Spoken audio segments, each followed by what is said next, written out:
When the first fight was announced, I think, like most of the world, I probably favored Deontay Wilder, but I did always keep in mind about the fact that Fury had beaten Vladimir Klitschko, and going into that fight had really not shown a lot, and then suddenly pulled out that great performance against Vladimir Klitschko. So while I edged towards Wilder, I did keep in mind, and I told some people to keep in mind as well, that remember that going into the Klitschko fight, Fury really hadn't convinced us, and he did so great. So going into this fight as well, maybe he hasn't really been convincing, but he has the ability to kind of pull it out and rise to the occasion. And sure enough, he did that.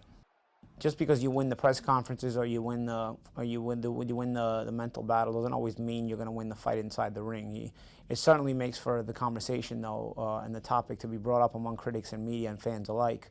And you always think in these kind of situations, a guy with the charisma of Tyson Fury wins these mental battles. But come fight night, it doesn't necessarily mean you're going to win the actual fight.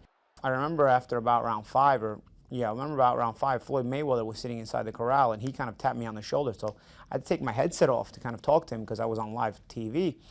And he tells me, I can't believe what's happening. He's like, Fury's winning the fight easily. And I kind of nodded to him, like I said, all right, yeah, you're right. I see it the same way.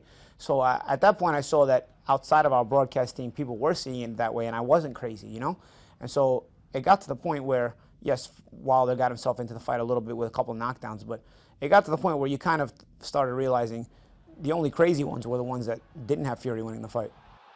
To tell you the truth, thought the fight was over around 12. I did. When Tyson first went down, I thought he's not getting up because the right hand had hurt him, but on the way down, he takes another left hook.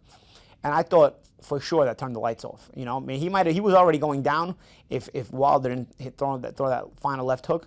But I thought any chance he may have had of getting up, the left hook on the way down probably turned out the lights, and I thought the fight was over. But when I saw him get up, I was just amazed. I mean, first of all, that he beat the count, and then second of all, that he got up and performed the way he did the remainder of the round. I can't stand when referees don't give fighters the benefit of the count. The count is there for a reason, and an extra 10 seconds is not going to make or break a guy or anything like that. I'm not a medical expert, but I can't say an extra 10 seconds to count. If you count to 4 and you count to 10, it's not even an extra 10 seconds because the count always at least starts, and then a lot of times they just wave it off halfway through. So you can't even say like an extra 4, 5, or 6 seconds was going to make that much of a difference. Count the fight. So count the guy out if you have to, if you can. And I think Jack Reese doesn't get enough credit for counting because a lot of lesser referees would have panicked there and stopped the fight.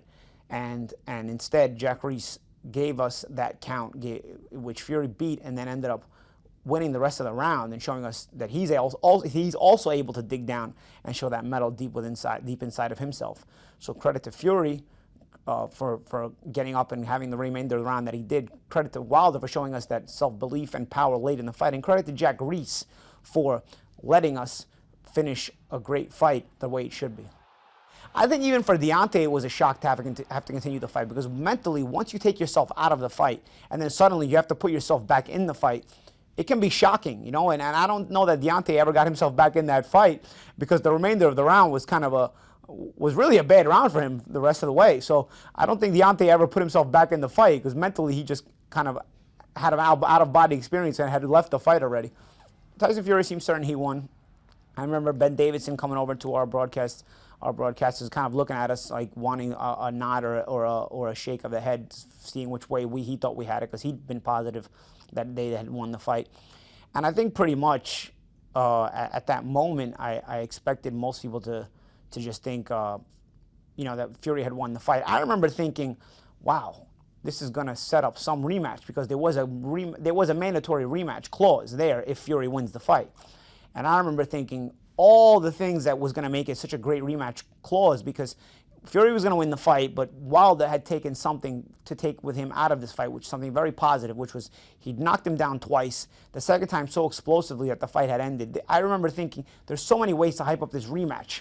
And instead, as boxing tends to do, they blew it with a bad call and a bad decision. And this was all delayed until finally now.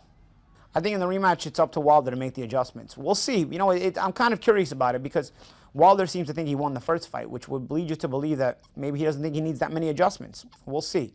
For me, 2 adjustments that must be made that are absolutely absolutely crucial, and that is he needs to cut off the ring, and he needs to have the better jab. He cannot get out jabbed, and he cannot allow Fury to move so carefree in the ring and have the space he wants and be able to dictate the pace of the fight with his own jab. I think right now, there is no doubt they are the top two heavyweights of this generation. And there's quite a space, I think, between them two and then the rest of the heavyweight division. And so I think if somebody can come out an emphatic winner here, it really would place them in a great position on the all-time list.